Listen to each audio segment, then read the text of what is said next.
What's up, everybody? Jester and Zach are the ones I see right now. It shows there's a couple other people watching. How's everybody doing today?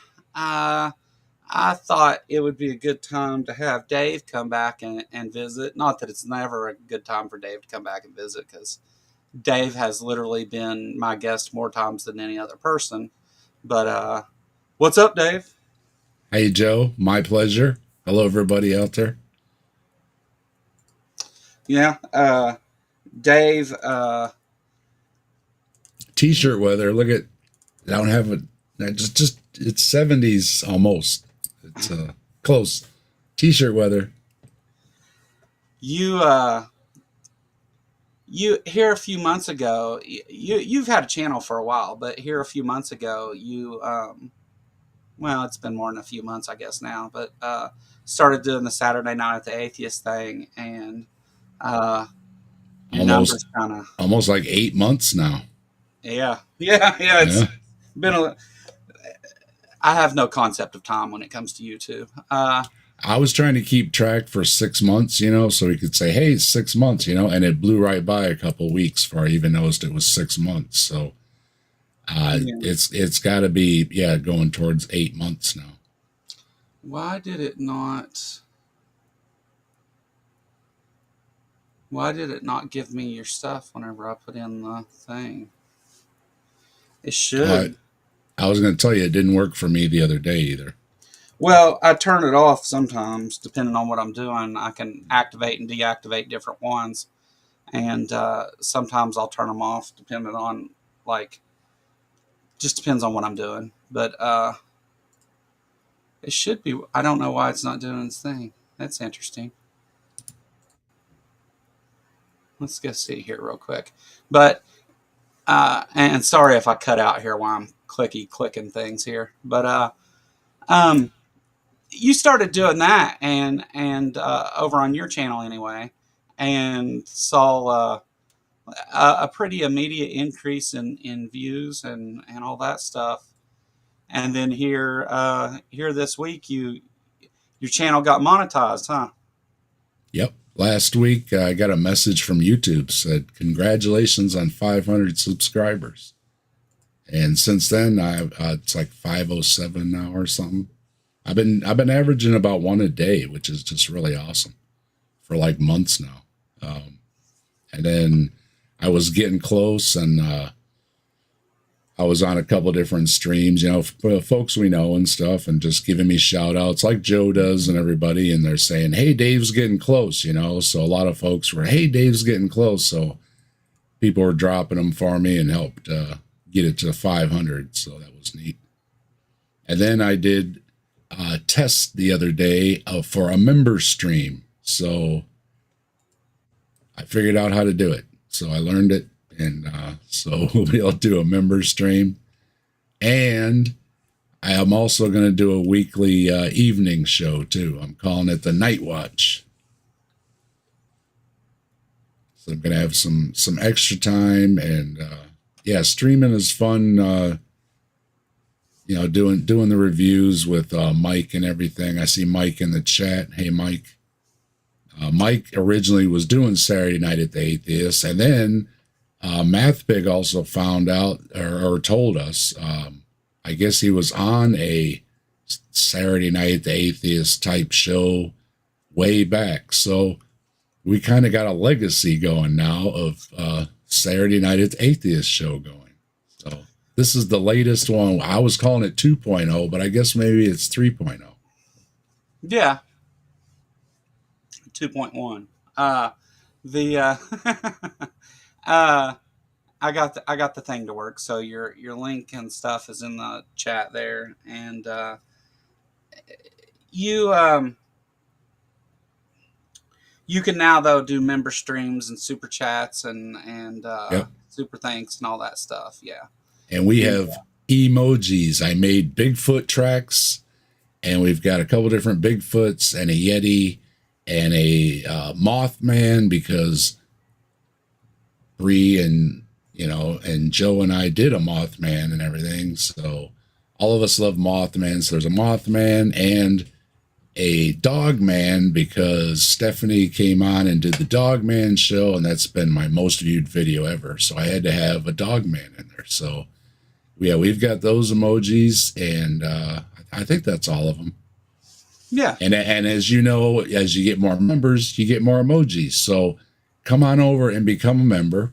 Spam me with emojis. We'll have extra things like the members stream, and if you go to my next level, I'll give you early release on my videos, so you get to see them before anybody else does. Cool. Yeah, I tried to do it that way at first, where I was like gonna, and I did actually. But the thing I ran into is because since I couldn't monetize at first, I started out with a Patreon, and so I was posting stuff to my Patreon first, and then I was like, well, how do I do that now? Like, I don't want to give the exact same thing to my Patreon and to my channel members. So then I started doing like unedited stuff goes to my Patreon members where they can see like the whole thing. And because on a lot of stuff, I have to take parts of it out. Well, edited videos, you know how that works.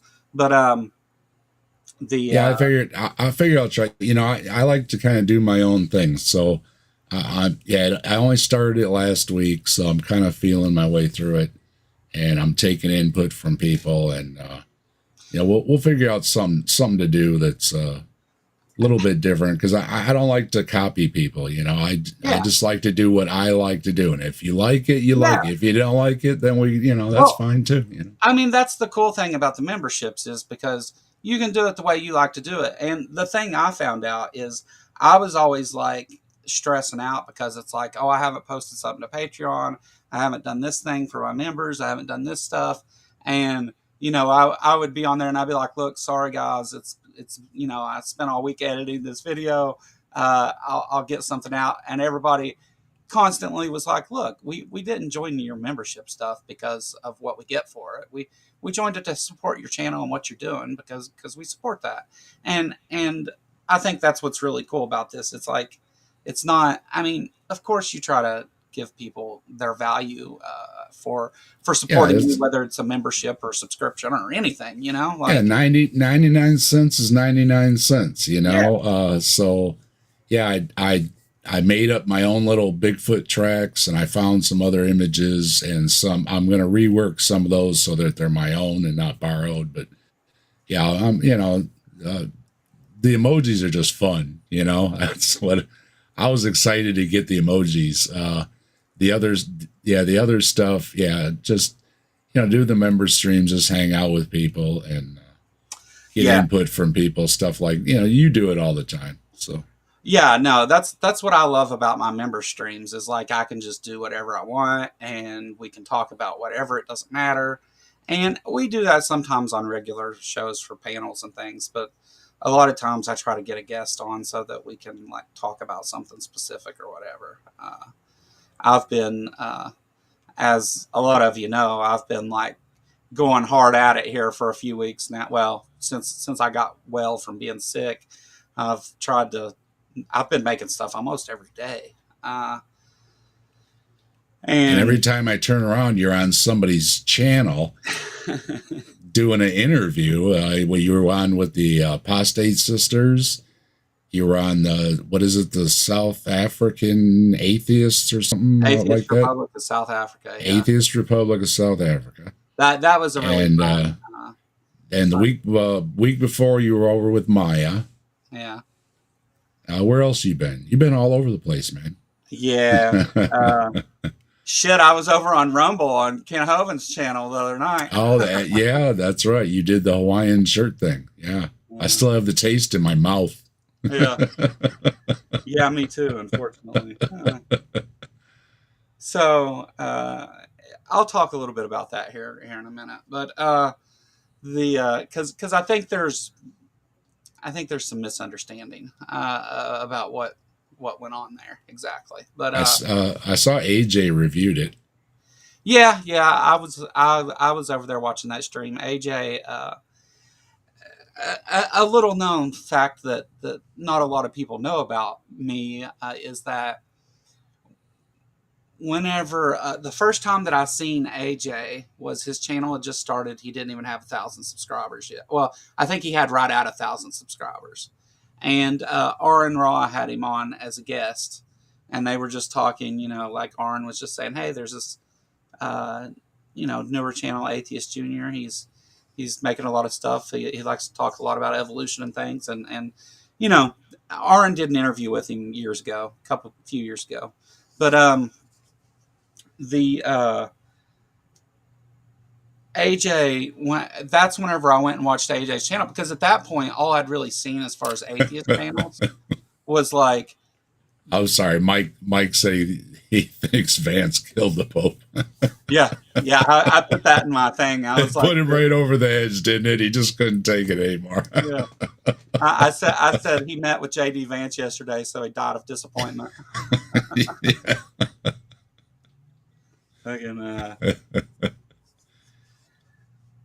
I'm sorry, I didn't mean to interrupt you, Joe. Just it made me L out loud. JD Vance seen that dress the Pope wears and thought it looked like upholstery and got excited. And but the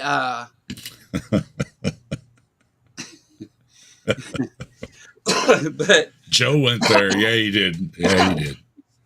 But yeah, AJ, he was one of the channels that I watched, and it clicked in my head like, hey.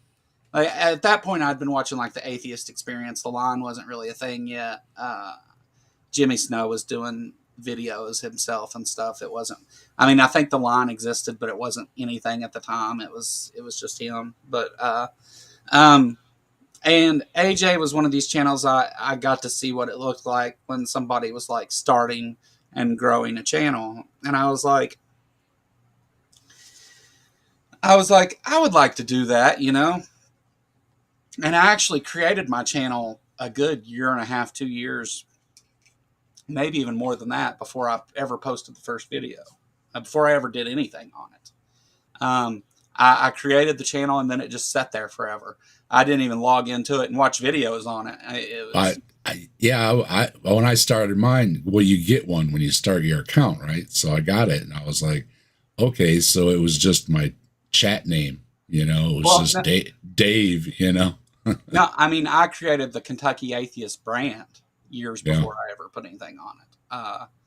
And I had this brand account attached to because I'm actually logged into my personal YouTube, but then I've got a brand extension that does it. So my Google account is all both, but then I use like the Kentucky Atheist at Gmail is a separate Gmail account that's not attached to it. That way I don't have to, it helps with security stuff. But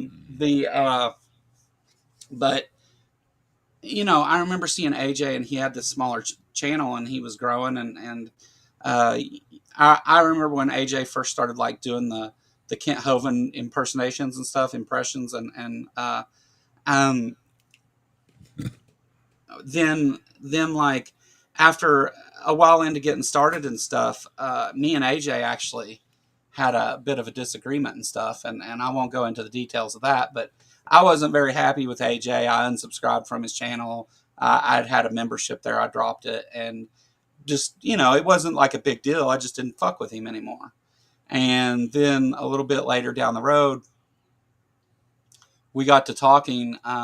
He had a run-in with my former co-host on another channel, and he's like, look, I just want to let you know I was wrong about that thing I did, and I know you were upset about that, and I apologized for it, and I just took the video down to just yesterday because I didn't know it was that big deal and stuff, and I was like, oh, cool, man. And I was like, I wasn't really mad at you. It's just, we had different ideas of things, and I didn't think, I just moved on from it. It was no big deal. I wasn't mad. Just wasn't going to support his channel anymore. And then we got to talking a little bit and stuff, and got to know him some. And he's helped me with a lot of things, improving the quality of my video and different ways to approach things. And so I was really happy to see him cover the Kent Hovind video. Him and Big Bad Mama and Deviant Outcast covered it. I was in chat watching, and they reviewed it, and no matter what you think of like debating Kent and all that other stuff, like, and again, we'll get into that in a minute, but the Yuck. AJ has a lot of experience doing that. I mean, and so does Big Bad Mama dealing with Kent. So it was really helpful to have done that and then go and have people who have that experience to look at it and say, hey, you know, this is something you may want to think of, and you know, think about these things. And this is what Kent does, which we're all familiar with him and stuff. But anyway, so yeah, I was happy to see AJ review it. That was really cool of him to do. I think AJ is one of the top Hovind debaters, Oh, sure. and he shows up in the panel things that Donnie has, or whoever has them.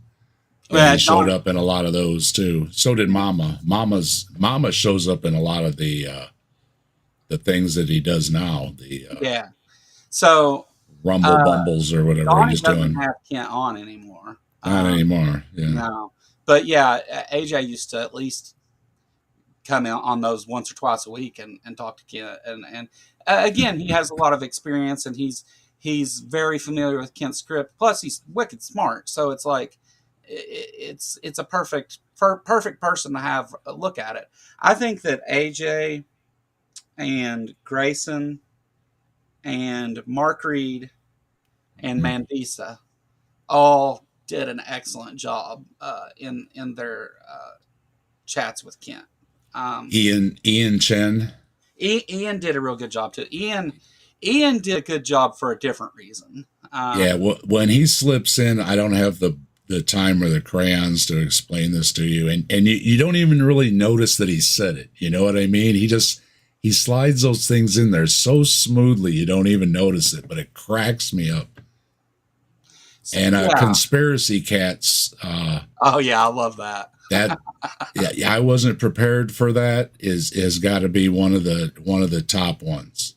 Yeah, he really nailed him. Nailed him. Yeah, I noticed they don't talk anymore. Well, I'm gonna do my own review. It'll be a recorded thing of the debate and talk about. I'm going to do it from kind of a different point of view, but I'm going to incorporate a lot of the things that AJ and I have talked about since, and Mike wants to know what the problem is with Kent being on Donnie's show. Well, Donnie, so here's the deal. Kent had his channel shut down. Not exactly sure for what, but we think it was misinformation and stuff to do with COVID and January 6th and all that. But Kent had said a lot of awful things, and they shut his channel down. Well, Kent then immediately, like the next day, started up the Genesis Baptist Church channel and had a whole nother channel up doing the exact same stuff. Same exact everything, just different channel name, and evaded the ban completely. And Kent was an integral part of Donnie's show at least a couple times a week. The show was all about Kent. Come talk to Kent, Dr. Dono, this and that. You know, like it was very much Kent's show on Donnie's channel, which again is ban evasion, because the show was Kent's, not Donnie's. It was Donnie's show, but he was letting Kent use his channel as a platform because Donnie's like wants to be Kent or whatever. So Kent had been doing his Whack and Atheist videos, and he stepped in a big old pile of shit is what he did. He decided to do a second Whack and Atheist video on Emma Thorne, and she wasn't happy about it at all. Not that Kent said anything really all that bad. In fact, it was probably one of his like worst Whack and Atheist videos. Like, I know Kent never makes any points, but like that one was really bad. Like he was just mad or something and just acting like a child kind of. And Emma got on there and was like, look, this is how ban evasion works, and it's exactly what Kent's doing, and not about Donnie's channel, just about Kent at Genesis Baptist Church. Which, the thing with Donnie's channel could, I mean, if you're doing shows that are like led by Kent, like those very much were, it was all about talking to Kent. That's the only reason people were calling in, was to argue with Kent. So it wasn't just having Kent on as a guest. It was having Kent do a show on his channel, which you can't do. So whenever Emma has, I don't know how many subscribers, a whole bunch, and so she started telling people this stuff, and it was just a matter of days. Kent's channel got taken down. The Genesis Baptist Church one did. And so what happened is that I don't know if it, I'm not real sure what exactly happened with Donnie, but I imagine he got a lot of pressure about it too from a lot of people. Emma didn't really mention Donnie at all in her video, but I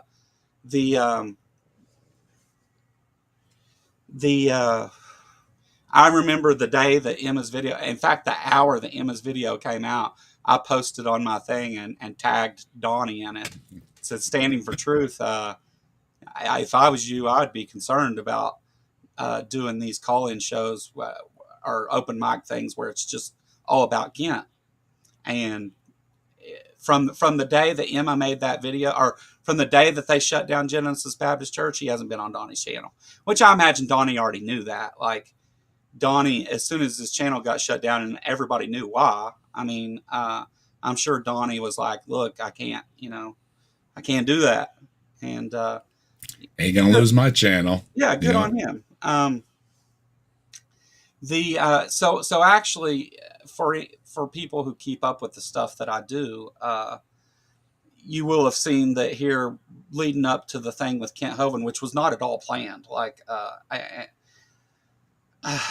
okay, so what happened is I got a call from a close friend saying, hey, who's a mutual friend of some of Kent's cult members, and said, hey, Kent Hovind's coming to the Ark Encounter protest, and he's bringing Joseph and Proverbs guys and a camera crew and their wives and all this shit, and it's like, our girlfriends, whatever the fuck they are. And I was like, well, okay, so I will so I called Jim, who has done the Ark Encounter protest in the years past, as part of the Tri-State Freethinkers. He was on the board for Tri-State Freethinkers, and I called him and I was like, hey man, Kent's bringing his cult to the thing. I'm not real sure how to handle this, but I don't want it to be a mess, because when we're talking creationists and we're at the Ark Encounter in Kentucky, we could easily be outnumbered at our own event very quickly, and depending on what they do with it. And so Jim was like, Kent came to the first one and he was disruptive and acted like an ass. That was the exact quote that Jim gave me. He's disruptive and made an ass of himself. And so I was like, well, I tell you what, I'll call DAL and try to talk to Kent and see if he won't let me. Like, he had said he wanted to confront Aaron Raw or somebody else. I don't know. He wanted to sit down and talk with some people, or he wanted to confront some people. And so I was like, well, I'll call out there and see if Kent won't let me. Like, if he's going to come, I can't tell him he can't. It's on public land. It's a public event. It has to be open to everyone, or I can't do it. And that's one of the things in Kentucky. Like, we don't have to have a permit to protest or anything, but you can't. Once you say that certain people can't be there, it's illegal. So we had to kind of allow for that. And as far as doing open protests, now it's different. You can get a permit and have a a protest where you're not letting outsiders in. But that whole thing does have to be planned and done a certain way. But as long as it's a public event, you don't have to have a permit or anything. So uh, I was like, I'll call Kent and see if he'll let me like schedule this. And we're doing a whole weekend thing. If Kent wants to come, let them all come up there. And if I can organize him to sit down and talk with people that want to talk with him and not those that don't, because I don't think Aaron wants to fuck with Kent, honestly. But, if I can do that, it'll give him what he wants. We'll still be able to have an event. It won't be disruptive. And that seemed like the best way to go about it. So I called out there and I was trying to be really nice to him and stuff. And I recorded the phone call. You've seen it. And I was like, the whole time I'm trying to talk to Kent, he's trying to debate me about, oh, this is stupid. And what if we go and have protests outside of public schools because they're teaching evolution? And I said, well, it's your right to do that, Kent, if you want. I mean, like, it's, I support you having rights just the same as me. Like, I'm not. You're welcome to protest anything you want. But he kept. That's basically what he does with his videos. He's protesting, right? Sure. And so I was like, look, Kent, like, and he was like, well, evolution is your religion and it's dumb and this and that. And I said, okay, that's fine. We disagree. Like, we can talk about that stuff another time. And you did really well talking to him too, because I'd have told him to, get bent a couple times there. So. Well, so he was like, he said, today's our 9th anniversary out here at DAL, and you should come talk with me today, right now. Let's do it right now. And I was like, well, Kent, I've got a show I'm getting ready to do at 7, and I don't, I don't care if you want to talk for a little bit this afternoon, like whatever. But I've got a show and stuff to do. And so Joseph, who does a lot of his technical end of stuff, said, hey, will you come on Friday and do a debate with Kent on his debate night? Because they had wanted me to just call in that first night. And I'm not interested in doing that. If I'm going to talk to Kent, I want it to be a one-on-one conversation. I don't want no shit like what we would see on Standing for Truth, where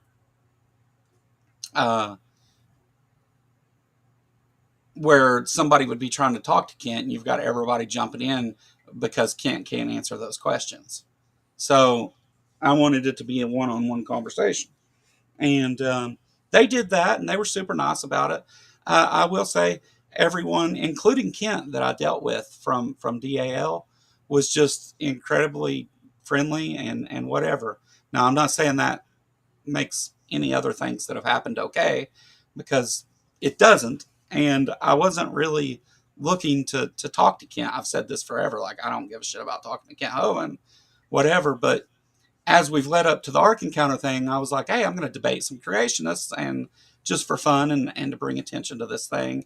Not going to take it real seriously, just going to do it, And the people I was debating and interacting with, turns out, were almost all, Eric wasn't, but the rest of them were all out at DAL. Proverbs guys and Joseph they both live at DAL. So I was like, well, okay, that's fine. Let's set it up or whatever, and we'll, I'll sit down and talk to you. And so I knew I've seen enough Kent Hovind to know it's not about bringing facts to the conversation. That's not really what a Kent Hovind debate is. Definitely not on his end. But there's a surprise. Well, even for the atheist that goes and debates him, if you come and just bring facts, he will run over you. And he did a little bit of that to me too. But I was purposely trying to be overly nice.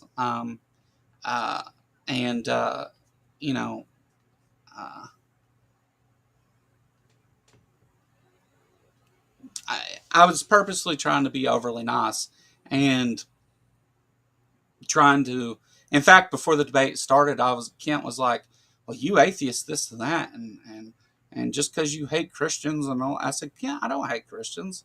I said, "In fact, here, I'll give you a compliment before we start." I said, "Kent, I think you are probably one of the most charismatic apologists in this space." I said, like, I don't think you're right about hardly anything, but you do have years and years of experience of talking in front of people. And back in the day, Kent used to debate people every day, even, and even did some two at a time and stuff, like with college professors and everything. I mean, even though, again, he was wrong about everything, he didn't care to do it. And Kent Yeah, was the he person. does. Yeah, he does talk the talk a lot better than like Yeah, our buddy Ken Ham does. Ken Ham is a terrible speaker. yeah, He has no personality. He has to try so hard to make jokes and stuff. He's just yeah, he's very bad at it. He has to. I mean, he does it, but it takes all he has just to be able to get up there and do it. Hovind is like second nature. Hand him a microphone, he's ready to go. You know. yeah.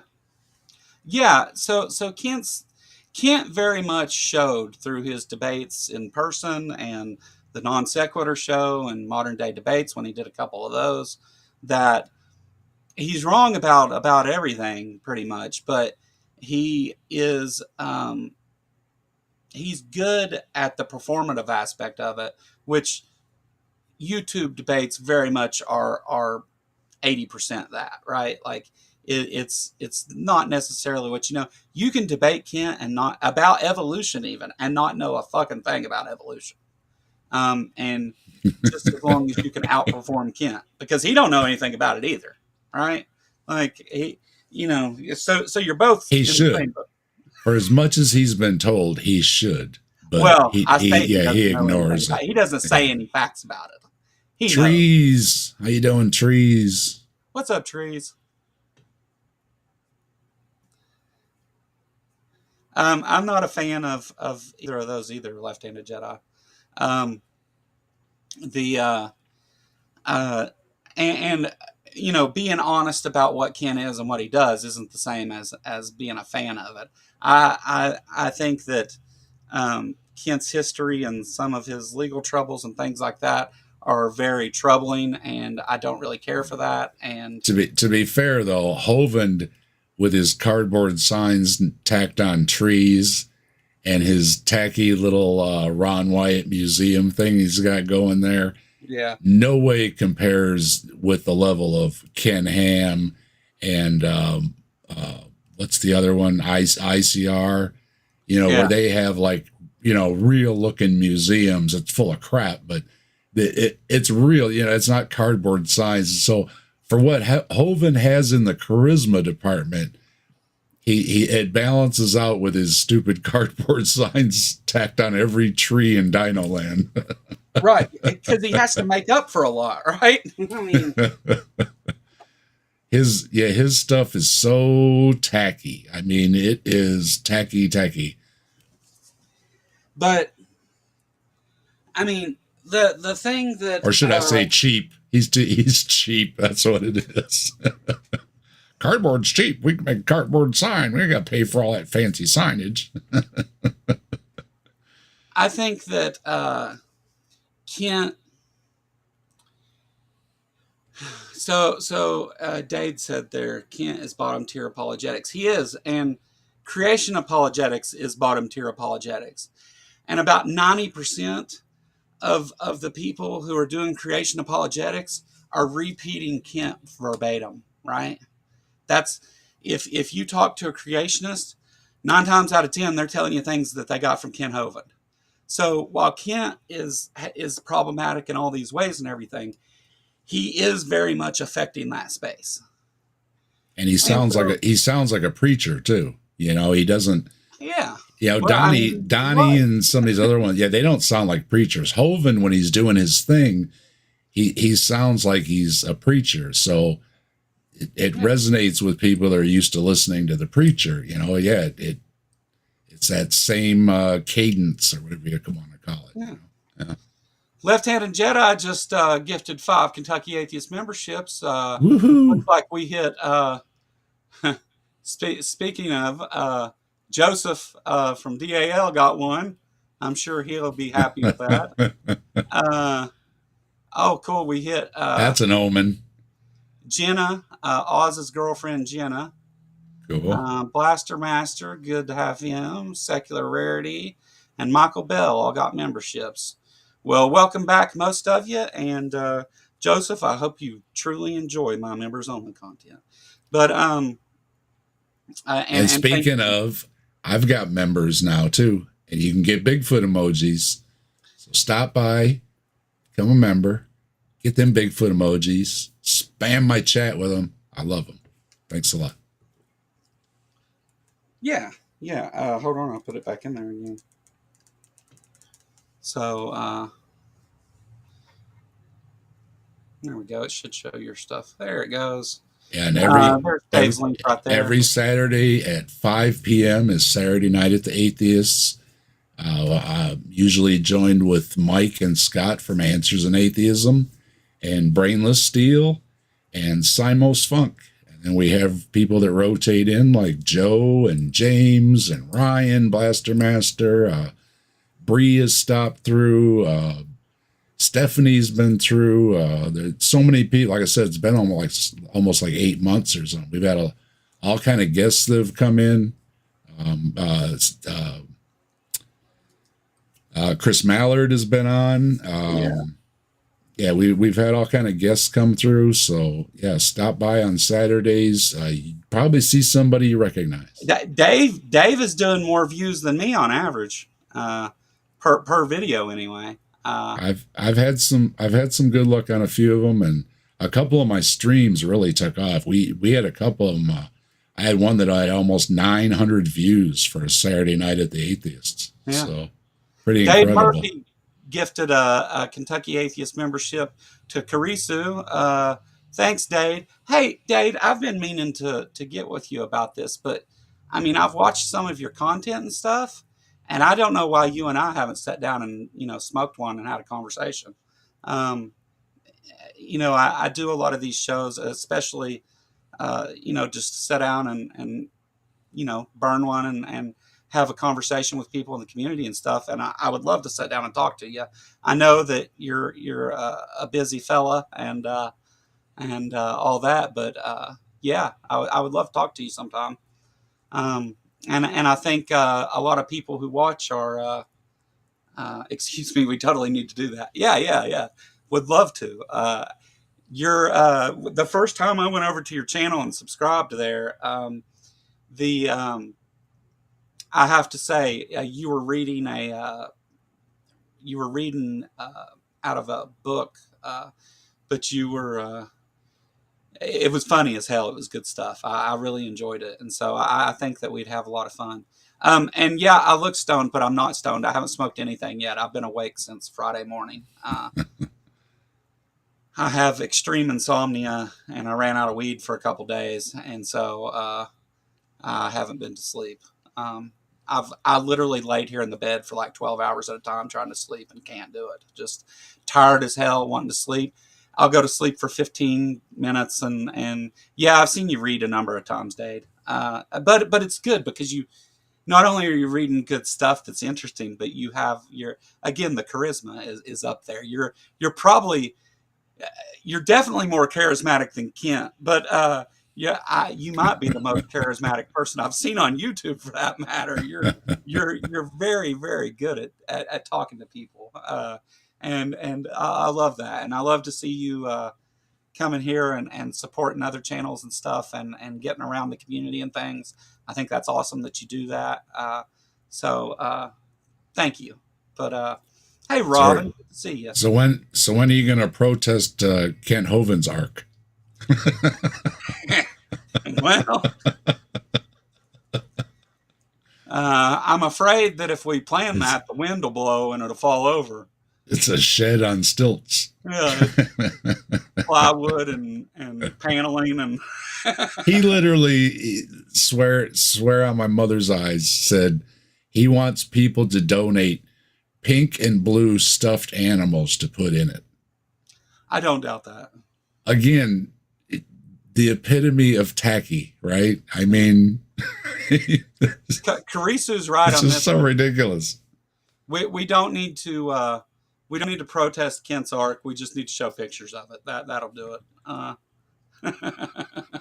One good rain will take care of it. one good thunderstorm and that thing will be spread all over Lenox, Alabama.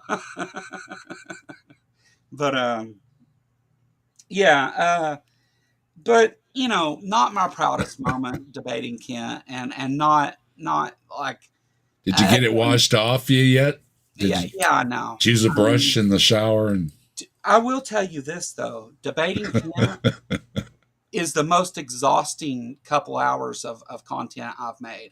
I bet it really takes a toll on you emotionally and mentally, and yeah, because you got the build up because you know what you're going to deal with, and then you have to deal with it on top of it. So yeah, it's the double whammy, ain't it? Yeah, it's a lot. It's not that Kent brings anything complicated or hard to talk about, really, because he doesn't. I mean, nothing new, nothing new. It's just the constant gish galloping and the keeping up with what he's going on about, or what he's even you'll see me through that debate. Those of you that have seen it, you'll see me sometimes where I'm just like lost. What the fuck are you talking about, Kent? Well, AJ had a thumbnail of you with your hands over your face. But again, like, I'm doing this for the entertainment purposes of it. Not this is just to bring attention to the arc and counter protest and stuff. And so sometimes. Well, and you came off as very diplomatic and everything. You know what I mean?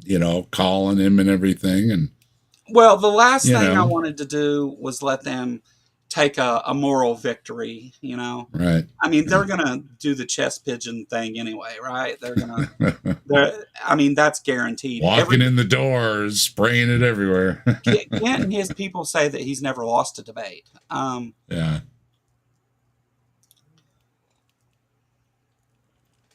Well, as far as I'm concerned, he's lost every debate because he's been at it for how many decades, and not a biology book anywhere has Kent's name in it. So. Yeah. Well, so you see my background. Let me make myself in the spotlight here. You're still here, Dave, but you see this background? Let me move out of the way. And all the little symbols and things. You got any idea what any of those symbols mean, Dave? It's like AI. Yeah, it's nonsense. None of them mean a thing. So first of all, during the debate, several people in his chat thought that this was really my home. I don't know what they thought the horse guy was doing back there, but they thought that this was real. This pond behind me is not real either, folks. Just so you know. Sorry. Well, I do have pond pictures, but this ain't it. I mean, think about it for a minute, though. If you believe the crazy claims of creationism, then this ain't shit. I mean, at least you can see this. I mean, so it's a green screen. It's a green screen. It's magic. Yeah. It truly is. I still don't understand how it works, but it's amazing. Well, so are you familiar with Photoshop or any kind of like paint stuff? So you can use an eyedropper. That's essentially what it does. Is it takes a sample of this color, and every place it sees this color, the picture is already to scale, and then it just replaces that color with this picture. That's it. That's all. Okay. So why does it have to be lit up? That's what I don't understand. Well, look, this is why. Because this is a green shirt. And the reason it has to be lit up is because if not, if you get shadows in it, like Let's see if I can make I can't make a shadow on it, but Yeah, I um, know what you mean. yeah, that's why it It's has to be fuzzy. It lit. gets fuzzy down there at the bottom there. Because when Yeah. you put the shadow on it, you've got a different shade of that color and so it can only replace the shade that you give it. Now, some of them are a little smarter and can do a little better, and you can also do it. That exactly what Ember's saying there. You light it to get the hues even right, so it's the same color across. That's yeah. Let me.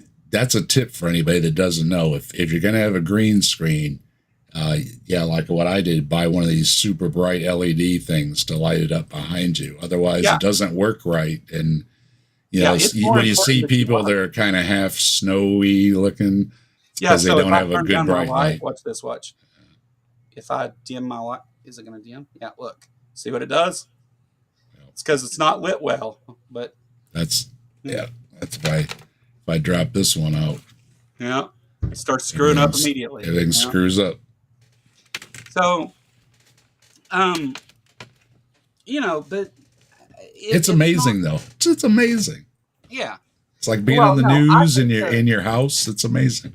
so. Whenever I first started like wanting to do interviews, I contacted Ember and was like, "Hey, how do I have like guests on?" Like, because I was either recording videos or doing my lives through um,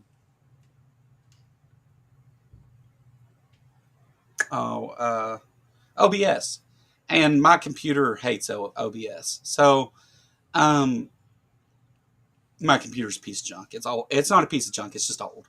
But like me, not quite as old as me though.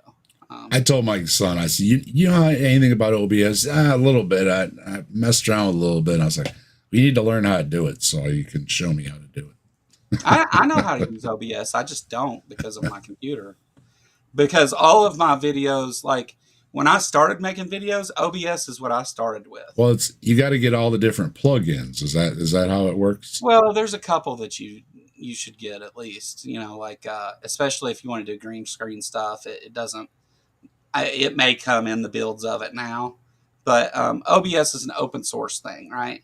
Mm-hmm. So whenever people get it and they're like, "Hey, I needed to do this," you can write a script to make it do whatever you want it to do and add it to the source code. Like it's Yeah, you can that's do what that. Peter's always talking about. Yeah. Um, and Peter helped me learn how to do a number of other things with it too. So yeah, OBS is a great tool, but I didn't understand how I was supposed to interview people and stuff with it, and so I contacted Amber, and Amber's like, "Hey, StreamYard is what I use, like uh, to do that end of it, what you're talking about." And so I went and checked out StreamYard, and that's why I started there. Was Ember? Ember gave me that info, and you and Ember were actually on my very first live stream. Um, the Whenever I hit 500 subs and started doing streaming. But Amber and I are going way back now. It's been a while. all right, I discovered Ember from an interview with Aaron Raw, which Been hanging out for a while. Yeah. we don't have to get into the details, but if you know Ember, that's probably not a thing you're going to see anytime soon. The uh, but that's where I discovered Ember at, and then we started talking. Well, I said something to Ember about how I liked the interview or whatever in a chat on the line, and it's look, everybody's poor when it comes to StreamYard. Ember, they jack the price up to that. Um, but Whenever I found EV Mux, actually, I found EV Mux because I was talking to some of the people that do stuff for the line, and I was like, what do they use to do their call in stuff? Because I was trying to do a call in show, remember? And I was struggling getting the audio to work right. And I was like, what are they using to do that? And somebody said, well, they use EV Mux for the thing. And I was like, EV Mux? And so I came and checked that out, and um, I was like, hey, I like this. I can do a lot of the OBS stuff. Like, or I can just have like default things. I can make this just like StreamYard is and use it that way and not have to do anything. Or I can have all the control in the world and do all kinds of other stuff. And um, I see a lot of other people starting to use EVMux now. But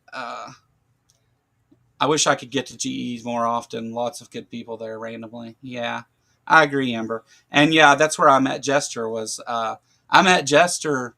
I was a member at GEs, and GE did his like hangout for members. He does monthly, and I went on there and joined. And I had just started the channel. I'd only made like one video, and I met Jester there, and Jester's been around ever since.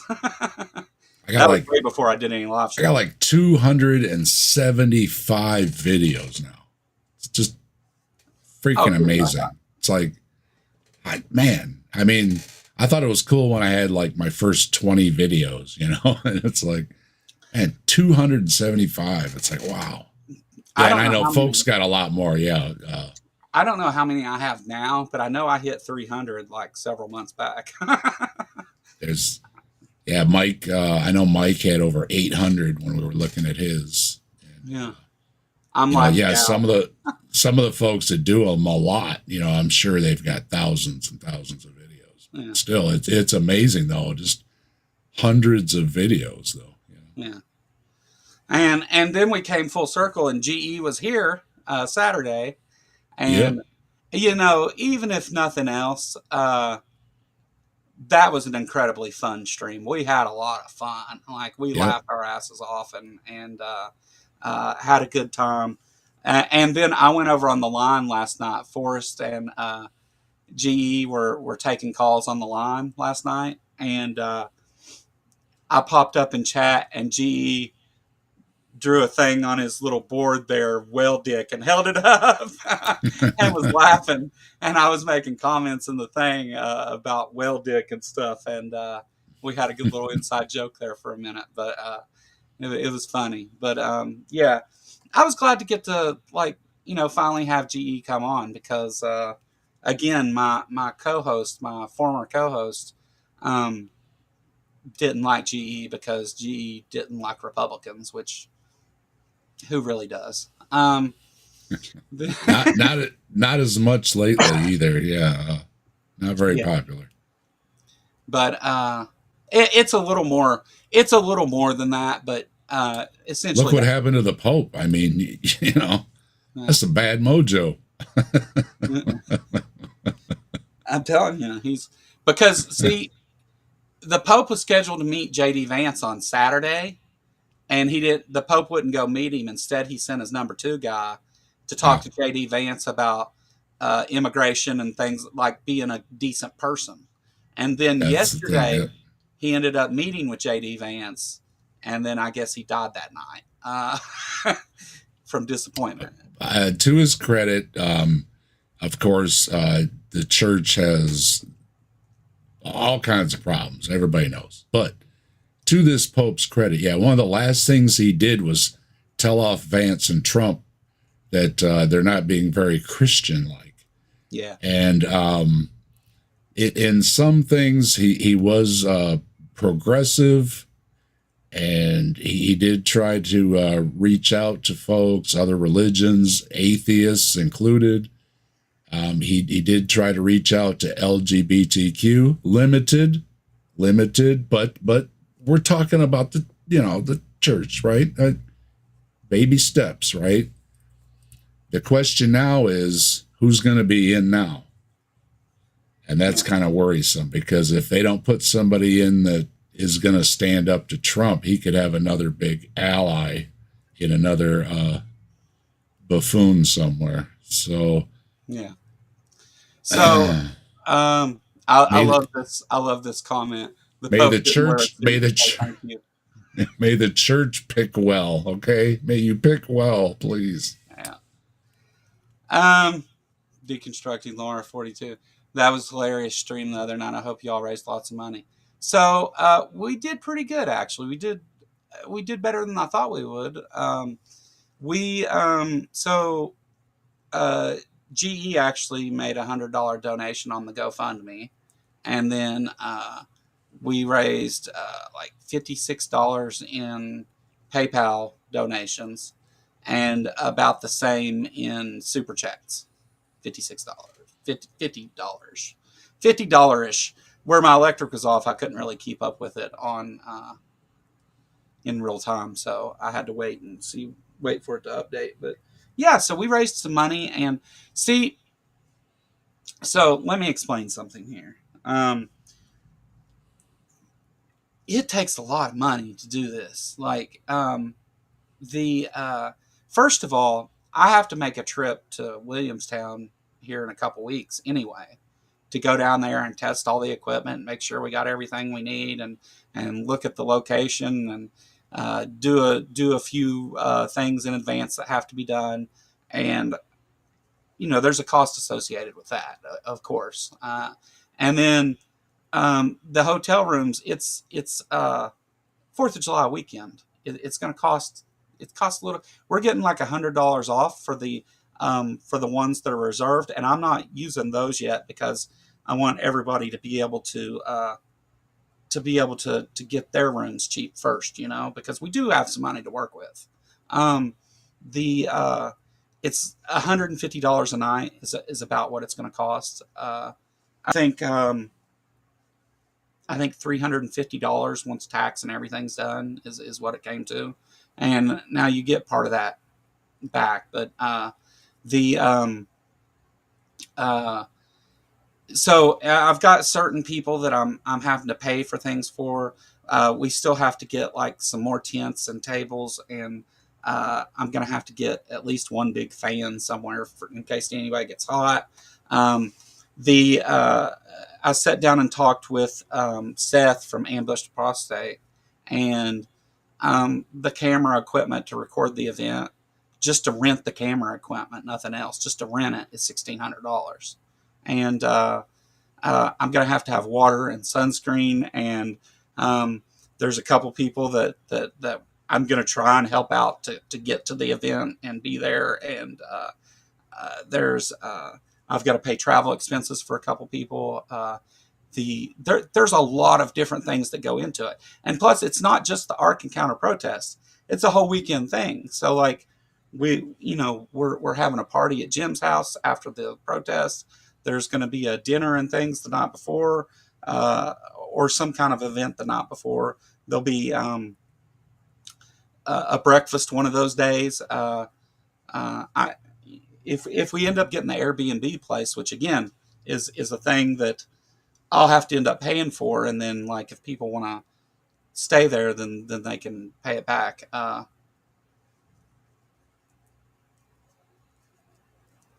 Yeah. Well, we'll talk about that behind the scenes, Ember, if you want, because I'll explain some of that to you. It's complicated, but the Pangburn has gave us without Pangburn, this wouldn't be happening. Just so everybody knows, we would not have anywhere close. Right now, we're at a point to where no matter what, we can do the event, right? But now it's just a matter of what quality kind of event is it going to be. Like, there's a lot of things. If we just cut off with Pangburn, there'd be a lot of things we don't have, and a lot of things we couldn't do. So Pangburn made it possible for sure. And then you should have hit up Kent for a sponsorship. Yeah, Kent was hinting at me about money. In fact, I kind of look for them not to come, and for that to be the reason. Which again, I get it. Like, it's expensive to get a carload of people and take them, from Alabama to Kentucky, and spend $150 a night on all of them on hotel rooms or whatever they do. I don't even know what the plan is there. Maybe Kent gets a room. Everybody else sleeps in their car. Well, I figured they'd put a trailer hitch on the Ark, and Kent would bring his Ark up here to compete with Ken Ham's. And but well, all his places are on wheels, aren't they? Ha ha ha. Hit up Eric for a sponsorship. Tell him it'll irk Kent. You're right. If anything would go with Eric, that would be it. It just might work. Eric, if you give me enough money, we'll stomp his guts out for you. In Minecraft. Yeah. You give me the right amount of money, and we'll throw mud at him, and I'll record it for you. Yeah, Karisu's saying the Ark wouldn't survive the trip. Yeah, we've already heard before about how, yeah, I was making the joke that Kent builds his places by skipping every other stud. And I think it was Mark or somebody that said, yeah, basically that's what he does. And I was like, I wouldn't doubt it. I don't. Places will blow over with a good stiff wind. Yeah, I don't know. Why he doesn't just. I mean, I don't know why he needed wood or nails at all. Faith should have been enough. If the faith of the smallest seed, which is a mustard seed, as everybody knows, if that amount of faith will move mountains, then surely it'll build an ark. But yeah, he still wants to have an ark, and he's still talking about his giant dinosaur. Have you ever heard about the giant dinosaur? yeah. He wants to have a dinosaur with a gift shop in it, with a giant water slide, and something else, all built in this giant dinosaur. But some engineer told him it would cost, how many millions of dollars, and Ken Hovind said, "Wait a minute."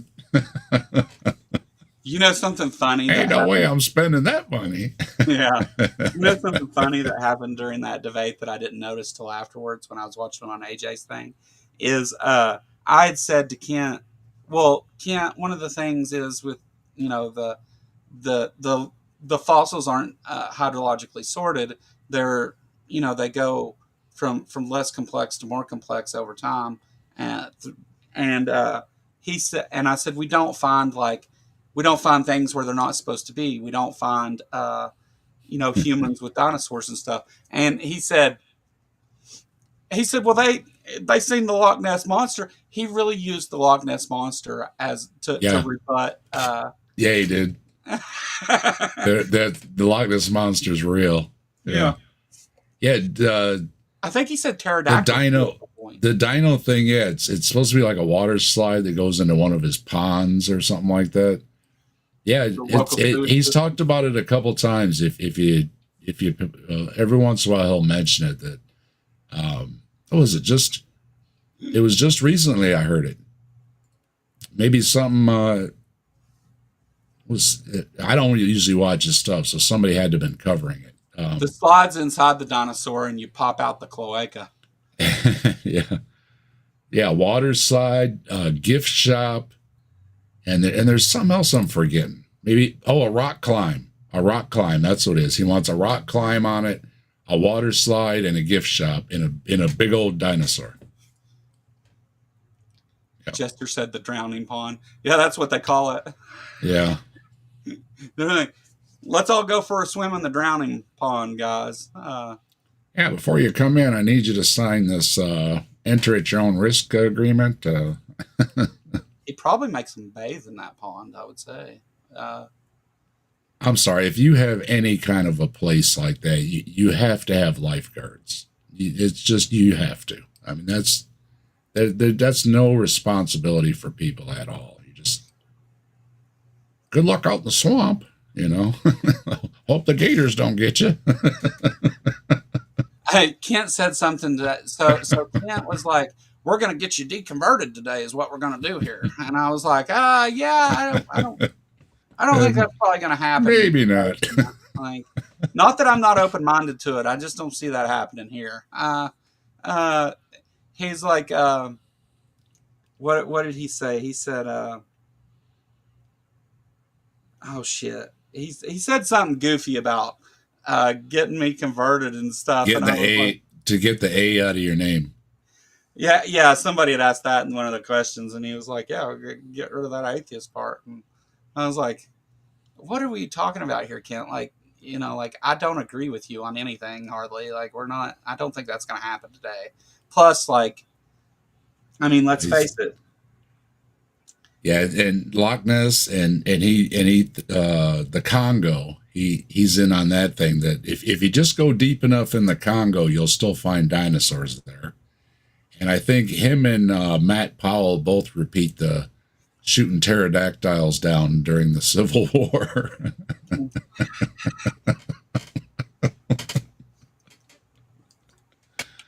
Oh, yeah, they still shoot them down out of the sky. And John Pendleton, may he rest in peace. I was so looking forward to the expedition. He was going to have an expedition to catch a pterodactyl down in Mexico. And Logic had contacted him because his GoFundMe only had like the first $5 that John Pendleton probably put in. And Logic said, look, I will fund, I will give you money if I can go, on the expedition to catch the pterodactyl in Mexico. And then John Pendleton up and died. Yeah. So no expedition for the pterodactyl. And I don't think Ken Hoven's going to the Congo anytime soon. So yeah, I did. Yeah. My ears perked right up when he said Loch Ness Monster. Yeah, I didn't miss that part. Yeah, I was like, and in fact, I almost said something about Bigfoot when he said it, and I was like, I'll just wait. I put a bug in Big Bad Mama's ear. I said, one of these times you got to ask Hoven if Bigfoot was on Noah's Ark. So he said, all right, it's on a side burner. So maybe one of these days, if he's feeling ornery enough, he'll ask Kent if Bigfoot was on Noah's Ark. I'm hoping for it. I'm waiting. That would be an awesome clip. Big Bad Mama, if you're out there, it would be really awesome. My birthday's in August. Big Bad Mama made a funny clip out of my debate with Kent. Made a short out of it where I'm talking. The question that I asked Kent is I said, well, if we're going to dismiss evolution, it's the basis for so many other branches of science. How do you account for just hand waving away whole branches of science? And Kent's answer was, I love science, except for chemistry. I sat there and stared at the wall all day. He's great at not answering questions, not even close.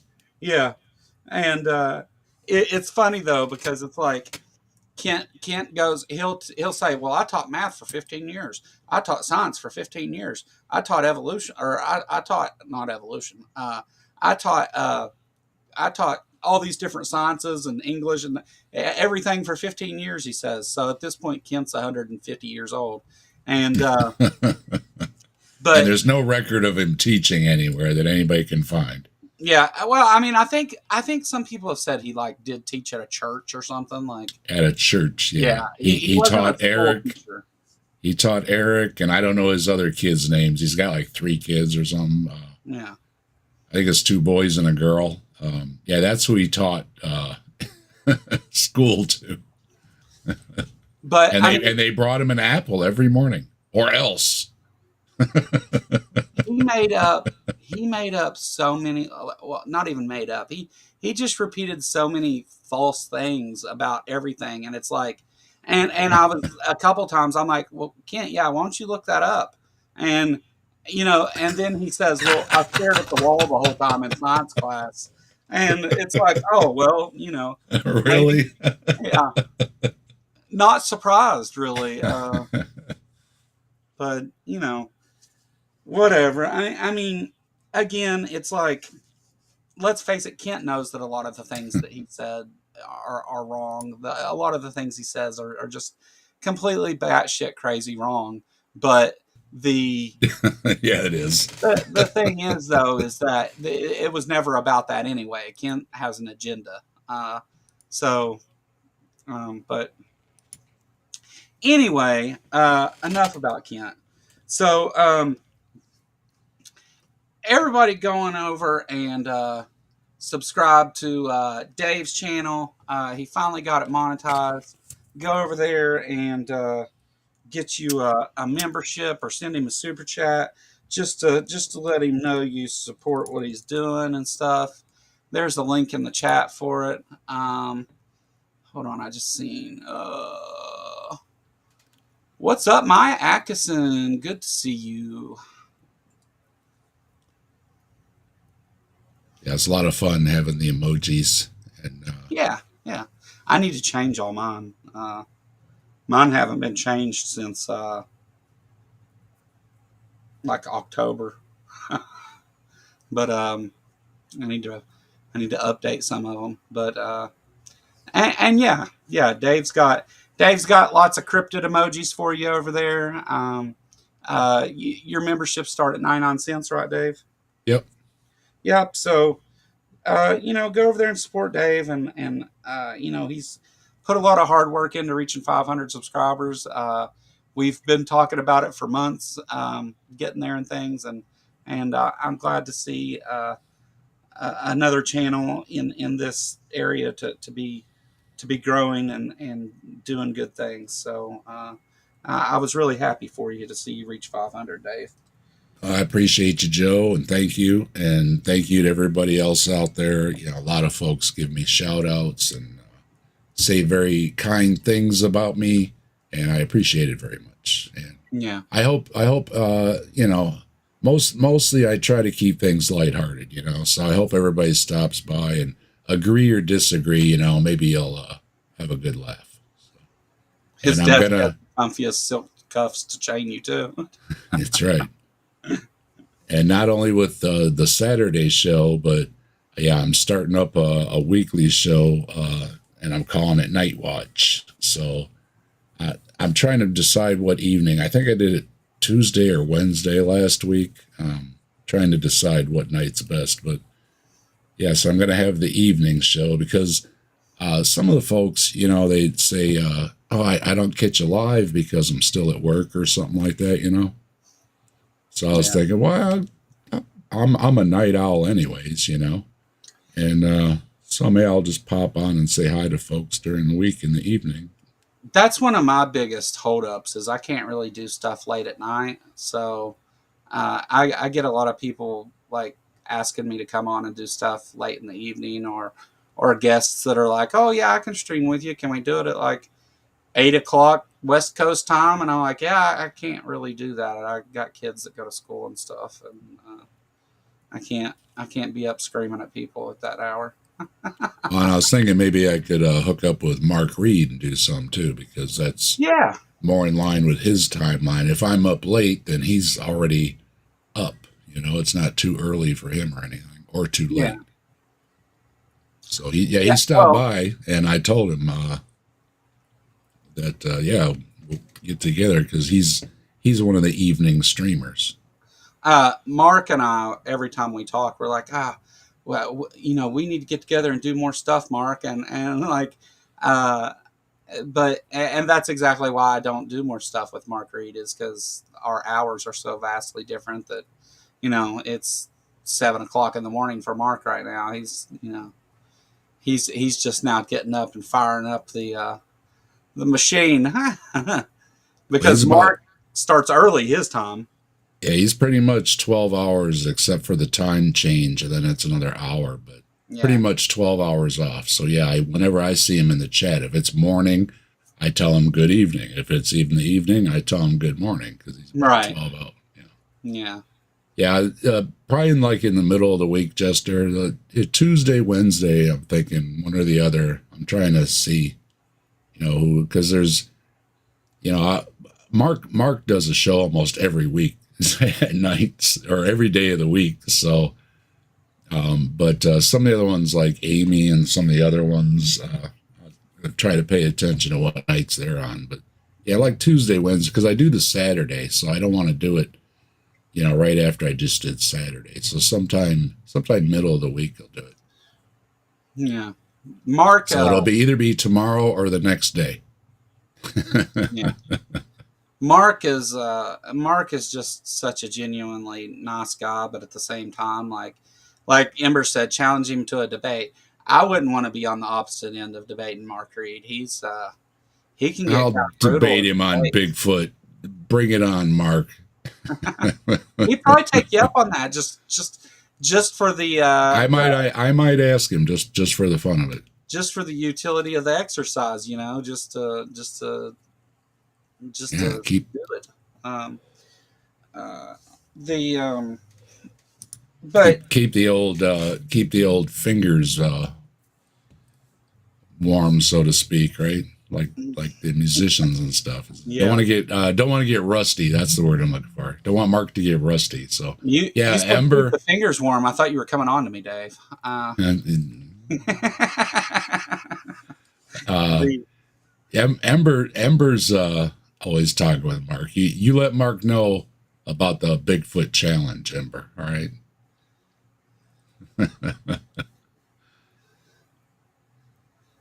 I debated Bree on animal morality, and they still help each other on projects. No problem. Yeah. Yeah. Well, he did that one with debating what the Marvel world against DC or something like that too one night for fun. That stuff's kind of neat. That's kind of like what I say. I like to have a little fun when I do my streams. Sometimes I partake a little bit, so I'm in the mood, and have a good time. And yeah, it's fun. Like a lot of times Mark's in these serious debates, so doing one about the DC comics or Bigfoot is a nice little break. Yeah. It's fun. Yeah. Yeah, for sure. It's. I've got warm hands, Jer. I loving it. I suffer in the wintertime, with cold hands, and yeah, it's warming up here finally. I saw a frog in the pond, good sign, and my fish are frisky. They're all jammed up in the plants, and everything's a mess. It's got foam everywhere, so you know what that means. Well, one of the love is in the air. Shit. Start calling or Dave in the water, so to speak. Fingers. Oh, if you know anything about fish, if you get a bunch of foam on your water, your fish are spawning, right? Because they kind of just let it go everywhere. So it kind of leaves a foam on the top of your pond. I wondered why that foam always tasted funny. Scrape off the foam before you drink the pond water.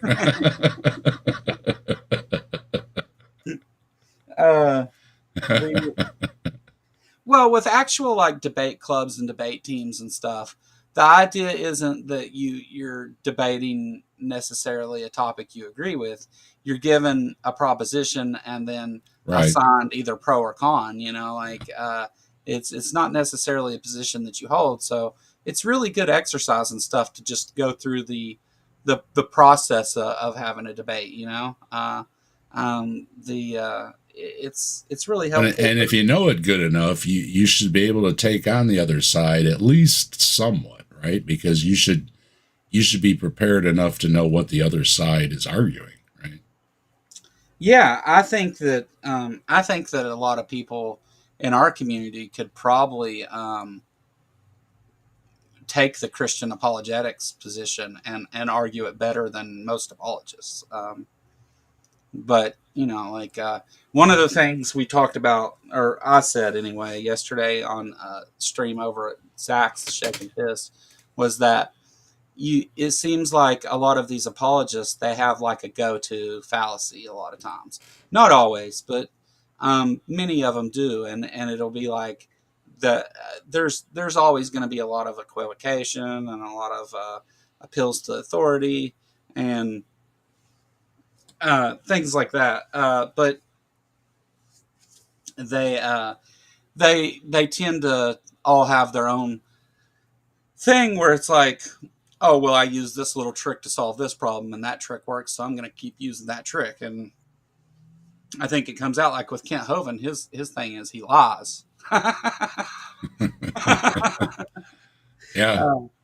But it's easy when you can just make up whatever you want, Well, yeah, it's magic, it's supernatural. It's like, okay, you win. He makes it up. Which, I mean, what is faith if not just make believe, though, right? Like it's. Well, the layers thing bugs me because he every time he says you can just lay down layers, it's like, yes, but you can't lay down layers that have a forest and a desert and a sea and a jungle and a mountain and all these things in those layers. He completely leaves out every time. There's fossils in there that show not just a burial of stuff, right? But generations in these layers, and then it's different, right? And every time he talks about those stupid layers, and he goes on and on about it, and he even did it with you with his little sand picture. See? Yeah, You can make layers. And it's like, yeah, but that's what I try to say. Even before you throw out radiometric dating, right? And this pastor the other day was blaming Darwin for it. Throw out Darwin, all that stuff. They realized long before that, just looking at the layers, it took a long time because forest, ocean, mountains came and went. And well, gee, how many generations in a forest? How many hundreds of years? How many thousands of years? How many for a mountain to come and go? How long for the sea to come and go with all these marine life that died? It's got to be at least millions of years. And they figured that out long before any of this stuff. So that I think that's one of the biggest ones that bugs me is just completely leaving out what is in those layers. Yeah. Yeah. And he's an idiot. Yeah. That's part of it. I shouldn't say it. They're smart enough to be snake oil salesmen. Like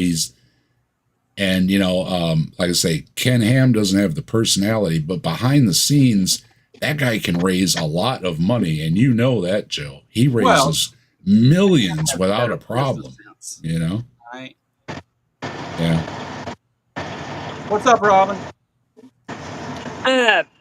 My headset's not hooking up. I don't know what's wrong with it. Hold on. Okay. But yeah, like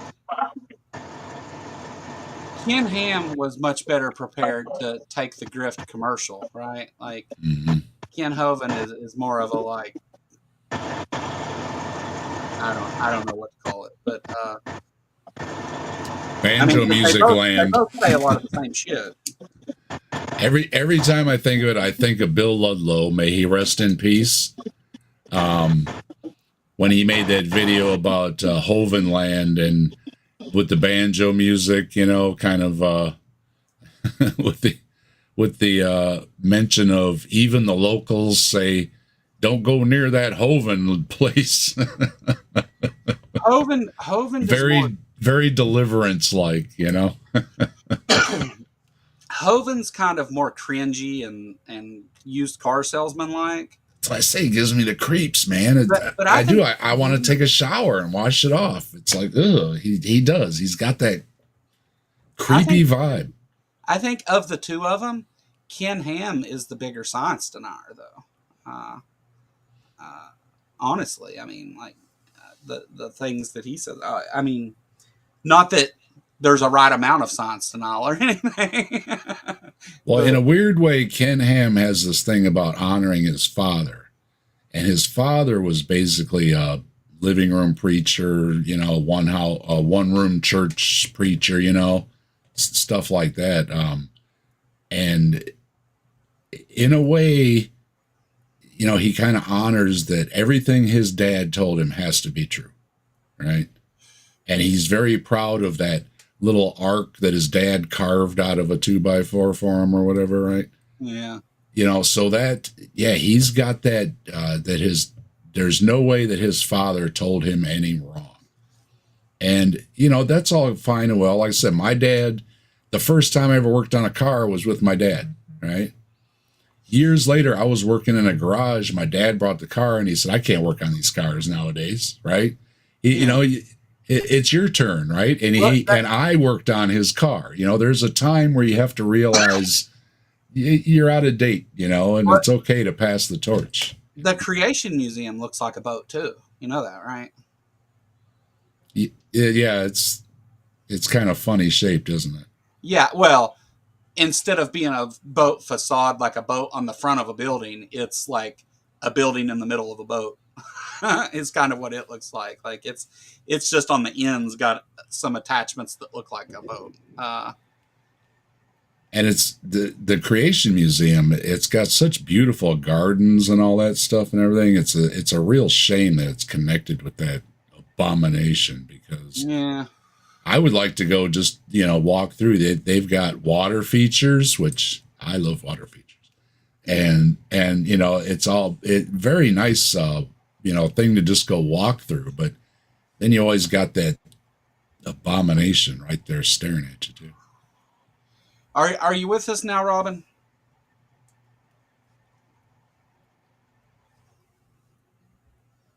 Guess not. If you're speaking, I can't hear you. But yeah, no, I mean, that's what that Jesus money will do for you, though. And especially in Kentucky. I mean, you get that Jesus money, you can build whatever you want, really. I suppose. But I don't think that means you should.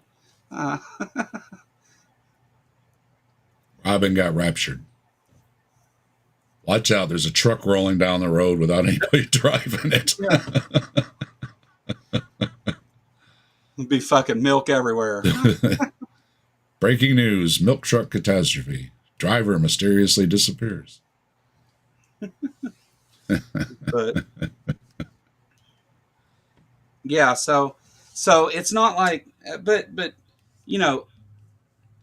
with the Creation Museum, because it's been around a bit longer than the Ark, and so I think it was kind of weird though. Like now, I mean, nobody has a giant boat building, right? Ken Ham has two.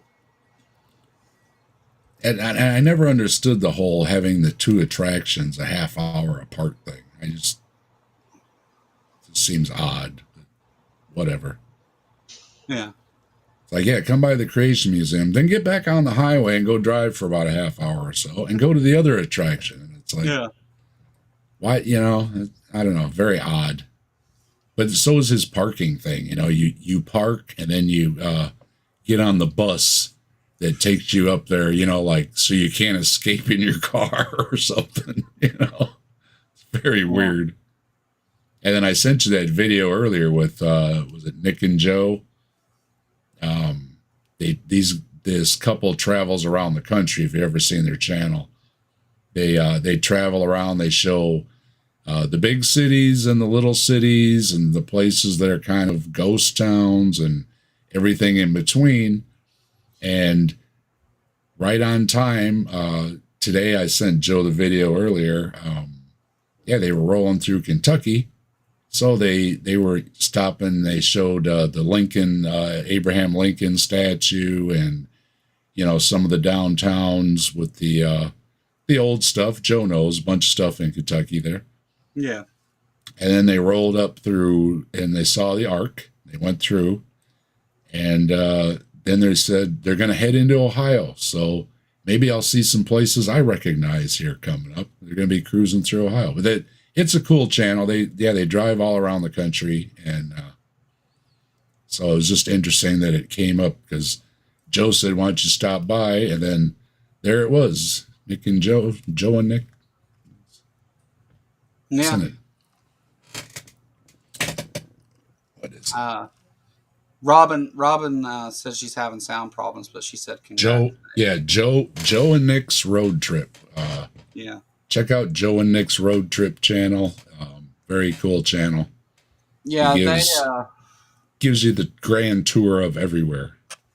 Yeah, they go to Hodgensville, which is the birthplace of Lincoln.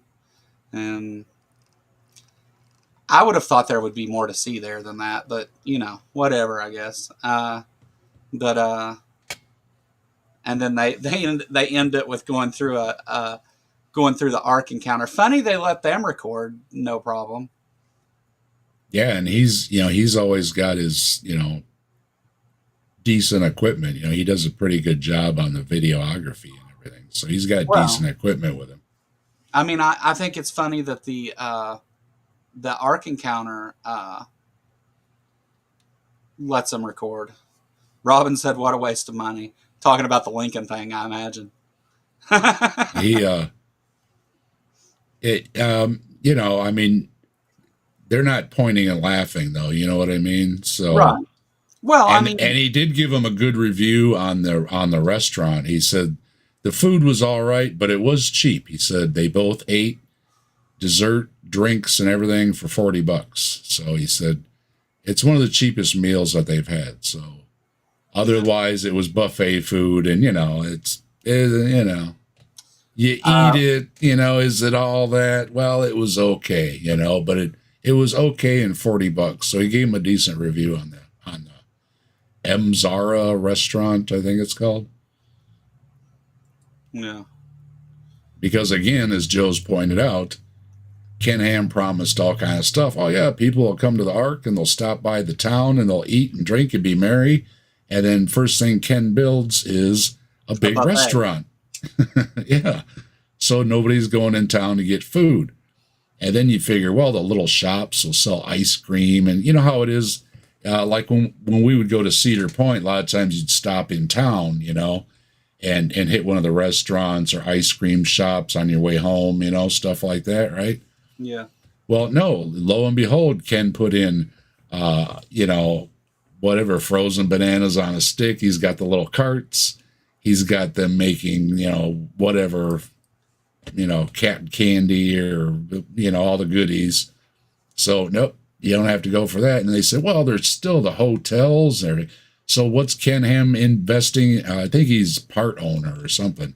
They're building their own hotel there. So, yeah, he's going to take all that money. Hotel, I don't think, dude. I don't know if this is their stuff or what. I wasn't able to find that information, but there's a place called Eden's.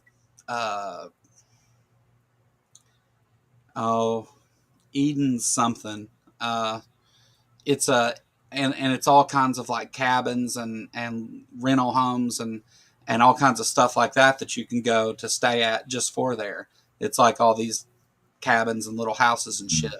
I imagine they probably have a campground or something somewhere too, but I've seen numbers as high as like 40, so there's a whole bunch of them too.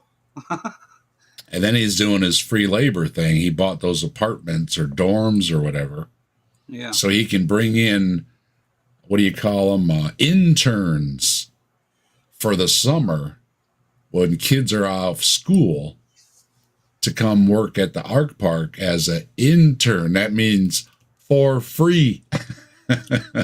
You know what else? What else they did as far as the lodging thing? They apparently bought stakes in some of the other hotels. I'm sure he's that advertise and they can buy tickets through them and all kinds of crap. I wouldn't doubt if he owns a couple gas stations up and down the highway too. It's just apparently they own several things. Yeah. Like you've pointed out many times, and Dan Phelps and everybody else that covers this clown show. Yeah, nobody's making any money but Ken Ham. Not the town, not the surrounding places, nothing. It's all in some way he's at least getting a cut. Like you say, he might be a part owner in the hotel or something like that. He's still getting a cut. He's making the money, and everything he promised to the community, they ain't getting squat. Yeah. Yeah, no, he whenever they came in and sold it, they way overpitched, you know, what it was going to do and how much money it was going to make. And like you said, those other things, they were like, oh, it's going to bring money to the restaurant business. But then they opened their own little golden corral, you know. Yeah. And let me tell you something. In Kentucky, a cheap buffet.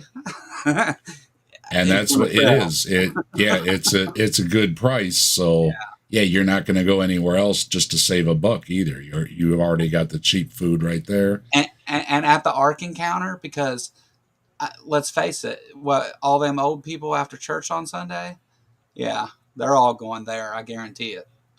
I bet a bunch of them down there only eat there.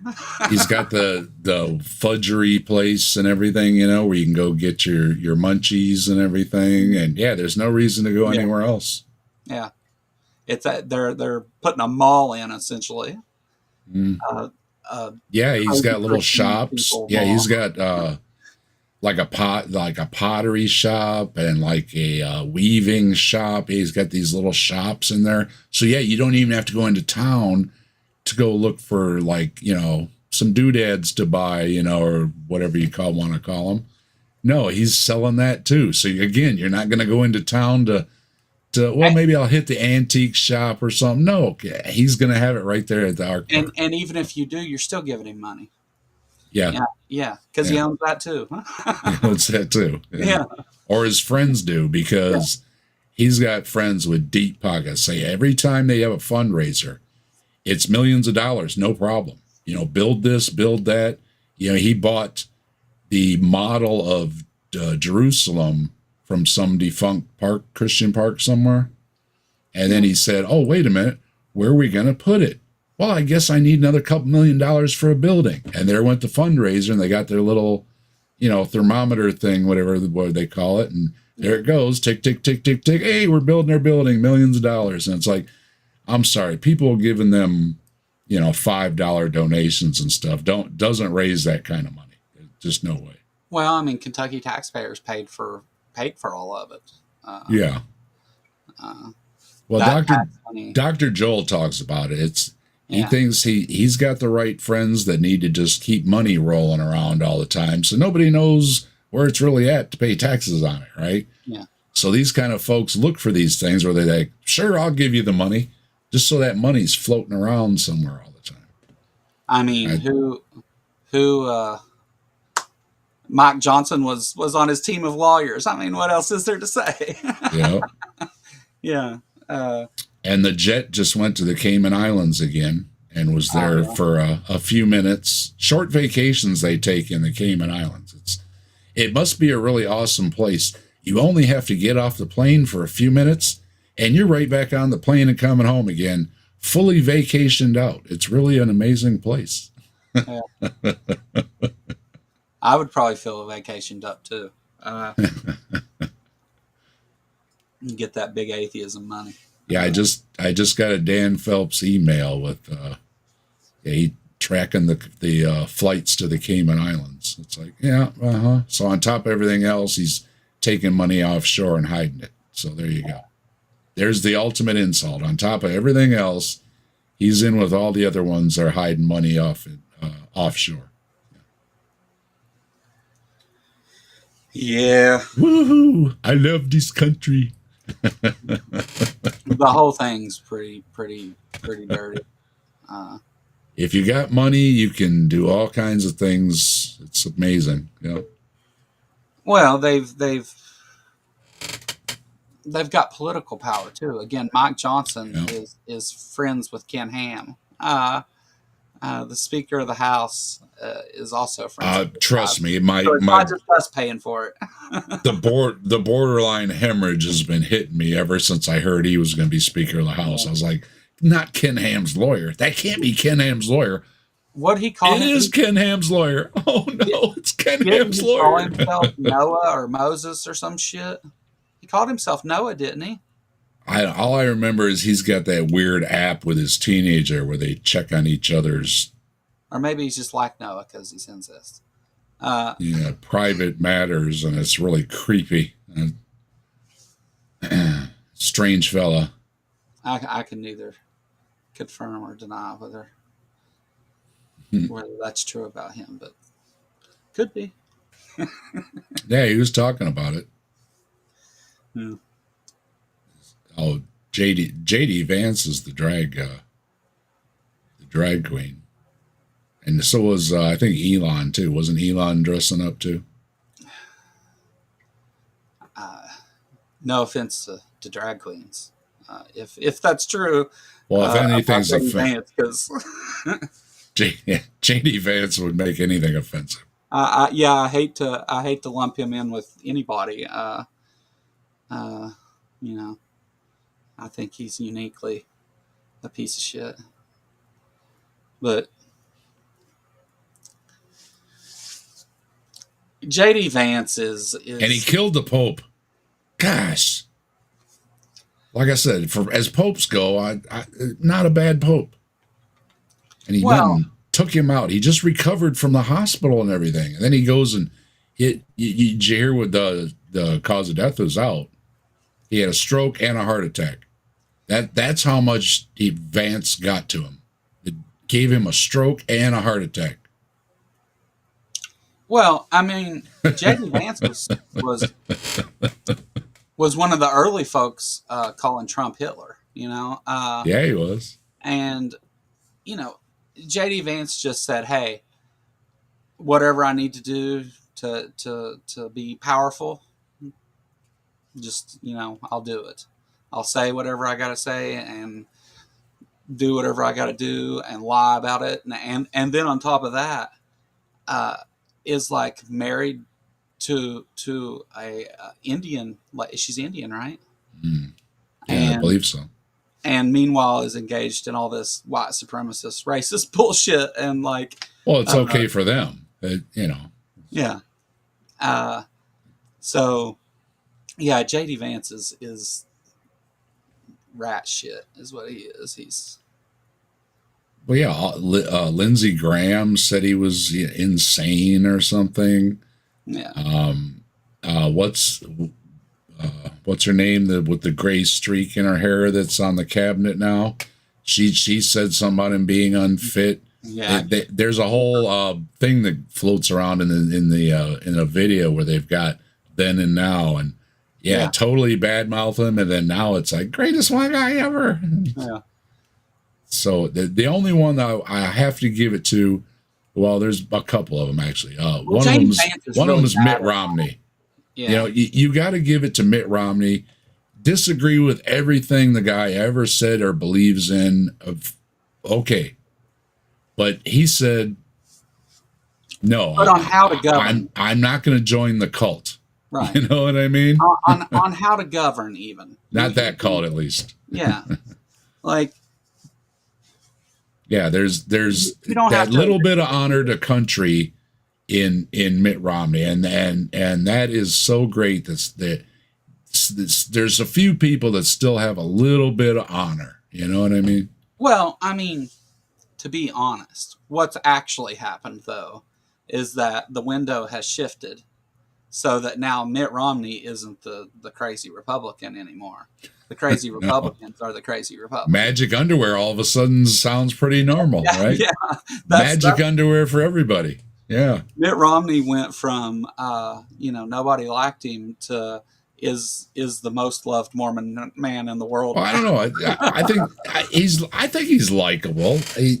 I think the Mormon thing was his big problem. Yeah, it's the most trusted. Everybody's like, oh, Mitt Romney's a good person. It's not so much that. It's that Mitt Romney understood the system, what he was doing, and he was there to govern, not to rule. And he had experience putting the Olympics together and stuff, and then trying to work with a bunch of stuff to plan something. Imagine trying to plan the Olympics. It's you can't be a slouch, and nobody that Trump knows could ever do anything like that. Well, when you listen to these some of these older Republicans that aren't as extreme talk, they always talk about, oh yeah, he and I were best friends during my time in Congress, but we disagreed on everything. We were on different sides of the aisle, but we were great friends. It's not. They're not playing the same game anymore. You see, it's not a I disagree with you on policies and how to do things anymore thing. It's being scapegoated and othered and all the bullshit that they do. That's what the whole picture is about. It was like John McCain, remember the classic thing where that woman stood up and said, I ain't voting for Obama, he's an Arab or something like that. And John McCain took the microphone right back away and he said, no, ma'am, we're not going right, there. Right. Yeah. We disagree on a lot of things, but we're not going to go there. Right. That was the idea. No, not personal. This is politics. Yeah. You argue your stuff, and like boxers in the ring, you shake hands afterwards and you say, hey, thanks a lot. Right. Yeah. Well, so my opinion on some of what happened anyway, this isn't the full story, but just from this aspect that we're talking about here. Magic underwear? Yeah. The chat's all talking about magic underwear. We got them started on the magic underwear. Well, who doesn't want magic underwear? I mean, so whenever whenever the first Trump administration took over, remember, like, everybody was anti-Trump. Still, the Republicans all hated him. At this point, he had said awful things about their families and them, and threatened to, do all kinds of crazy shit. Right? He had already, like, been awful to him, and as soon as he gets elected president, all of a sudden, everybody's all of a sudden all about Trump, and they fought it for a while and stuff until they just embrace it full MAGA. And you see, like, people like Marjorie Taylor Greene and Lauren Boebert showing up from some of these, really big Republican population centers. And so, well, not really population centers, because that's not Republican. They're spread out a lot. I mean, don't get me wrong, there's heavily Republican areas, but Marjorie's like the biggest do-nothing ever. I don't think she's done anything in her time in Congress. And the one thing she took credit for, she voted against. Yeah. But she showed up for the ribbon cutting ceremony. It's like, well, and we know that, she's disgusting and all, but I mean, to show up for a ribbon cutting for something you voted against, it's just that, that's just, it's unbelievable. It really well, I think it changed from how do we figure out how to, make these things happen, or what our goals are with government and stuff. And the position has switched to, we won't stop at any lengths to get what we want. And in fact, we'll play as dirty as possible. And Yeah. So it's, I mean, beyond what you can expect, right? Because that's the thing. Everybody's always like, oh, they did this thing, they did, and it's people are outraged with it a lot, as they should be. But whenever you try to then go and look back on it historically, it's just more and more outrage, and they've been Nazis forever, and that kind of thing. But really, when you look back just not that long ago, sure, they were Nazis then too, but it wasn't like it is now, right? Like, they were just, they were being laughed even at. a lot of the extremists, though, it always seemed, though, that there was always something that, there was still duty to country. You know what I mean? Even the ones that were very extreme and back in the day belonged to different, nasty organizations and everything. It always seemed like there was always, though, some honor to duty to country and everything. Well, and that's just all been thrown out the window. It's all me, damn the country, damn the workers, damn the immigrants that made this country. We just want to be rich and powerful and forget everything that the country's supposed to be about. Well, yeah, and don't misunderstand me. I think that Republicans have been on this trajectory for a long, long time. I just think that it's with Trump and alternative facts and all that bullshit, it's just mainstream now to be a fucking racist, well, yeah, and generally awful person. That's exactly what that Hegseth piece of garbage said. Right. When he was confronted, was fake news. This is fake news, and it's like. Nobody's even held accountable anymore because they just yell fake news, and the media just goes, "Okay, well, he said fake news," and then everybody moves on. There's not even accountability in the media anymore. They're just like, "Okay." That's the big issue with them settling with him now over bullshit, is because again, it's okay, just whatever. News, and now you're paying him for, And the Pope, one of the few people in the world that gives the finger to Trump, right, died. So we need more people that are willing to. Of course, I forget her name, the Italian woman that was there for the White House visit recently. She at least stood up to him a little bit. So good on her. And the Japanese dude, what is it? Whatever the secretary of their whatever over there, gave that speech the other day to the president or to their whatever their government thing is. Yeah. Yeah, talking bad mouthing Trump and the stuff he's pulling and everything. And Well, essentially, Trump is so. So here's the thing: but everybody loves him. Trump has failed at, like, he's filed bankruptcy like a dozen times or so, and like Yeah. everything that has his name on it eventually goes to shit because it's all shit. And so but essentially he's doing a Madoff thing, right? Like he's just promising you all kinds of returns and stuff. Just keep on sending money. It's the slush fund, right? They were talking about his press secretary. I guess she ran for office, and she owes people like $200,000 because she didn't even come in like a close 50th or whatever. And but it's like they said though, it's a big slush fund for them. They have all this money they have access to. They can party it up, and then when they need some more money, you just run for office. And look who wants to run for office. Who's broke now? Mike Pillow. They attack people is how they raise money, right? Yeah. So they scapegoat. Ha ha ha. They scapegoat. Some marginalized community in order to raise money from fear and hatred, right? All the white supremacists that side with them, or the ones that are so stupid they don't, that they've lived in places like Kentucky all their life and don't know how electronics work, or you see the signs though. I said Mike Pillow's broke.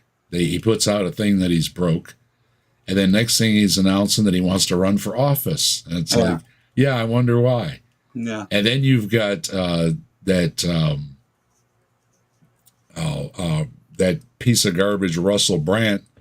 Oh, I found Jesus and I got baptized and Jesus. And then why has he found Jesus all of a sudden? Oh, it's because he has these assault allegations against him and he wants forgiveness. So everybody will just say, well, he's Christian now, right?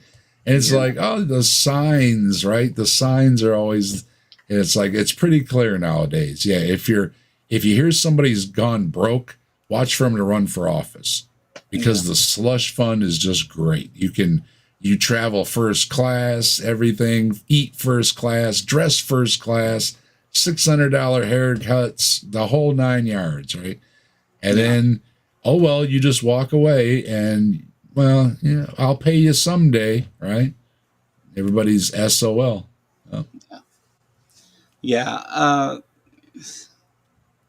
The money in politics is ridiculous. We need to adopt something like other countries have, because it's just become obscene.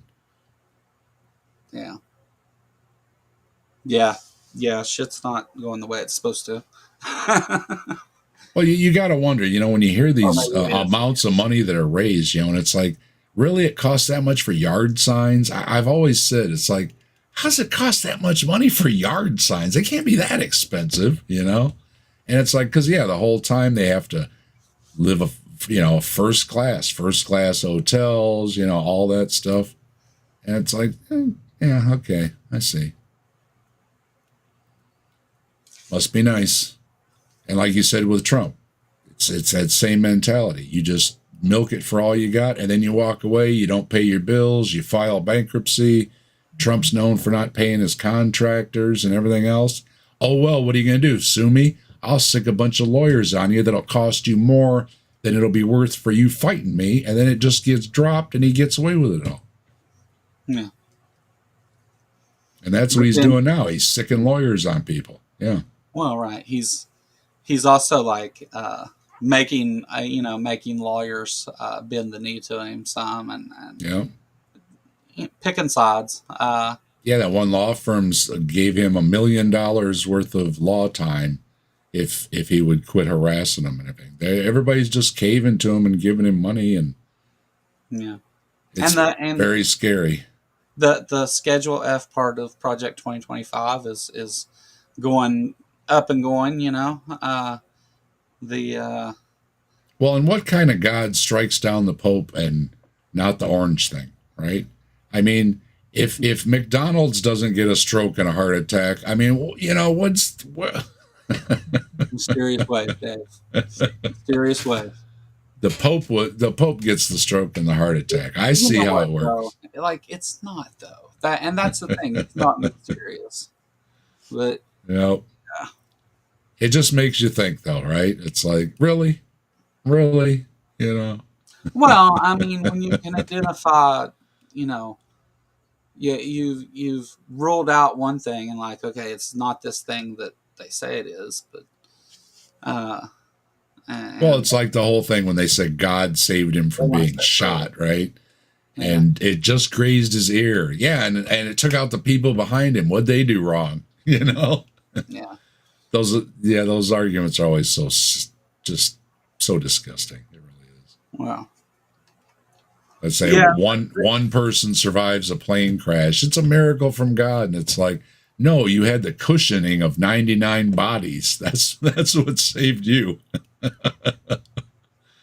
Screw yeah, those 99 people, but they made a great landing airbag, right? yeah. Well, yeah, I think there's some of that too, for sure. Uh, all right. Well, I'm gonna wrap this thing up, Dave. All right. I'm gonna You're get. going to smoke a fatty and get a good night's sleep. I'm gonna burn one and sleep. And And everybody stop by the captive desk. We have memberships now with Bigfoot emojis and other cryptid emojis. And I'm going to have a weekly show I'm calling the Night Watch. So for you night owls, Tuesday or Wednesday, I'm working on it. Whoever's toes I'm not stepping on too much. We're going to do that. And then, yeah, we'll throw in a few member streams and we'll have a few laughs over there too. And appreciate you having me on, Joe, and for plugging me and for being a great friend of the channel and all your support and everything. Love you, bro. you too, man. I'm glad to have you anytime. Again, you've been here more than anyone, so like You're not going as to get far rid of me. as a as a formal guest, I'm sure there's people that may have dropped into more live streams, possibly. I don't know. I haven't kept count of such, but probably not that either. But you've definitely been like an actual guest here several times. We've done a lot of Ken Ham stuff and everything. But yeah. Well, I know you're busy, but when July's over, we'll get back together and we'll do something again. Oh, sure, sure. Yeah, we'll get into something for sure. I want to. I'm working on stuff right now, trying to figure out what to do afterwards. Got working on some stuff, but we'll talk about it. Yeah, if you're looking for information about the Ark Encounter protest, that stuff, arkencounterprotests.com, I think. Is it .com? Anyway, the website, it's in the description. And it's in the chat over there too. But Dave's channel is also in the chat. Go check out Dave if you haven't seen him and subscribe. Thanks to all the people who bought memberships. Left-Handed Jedi and Dade bought memberships. And I'll do a member stream tomorrow or the next day.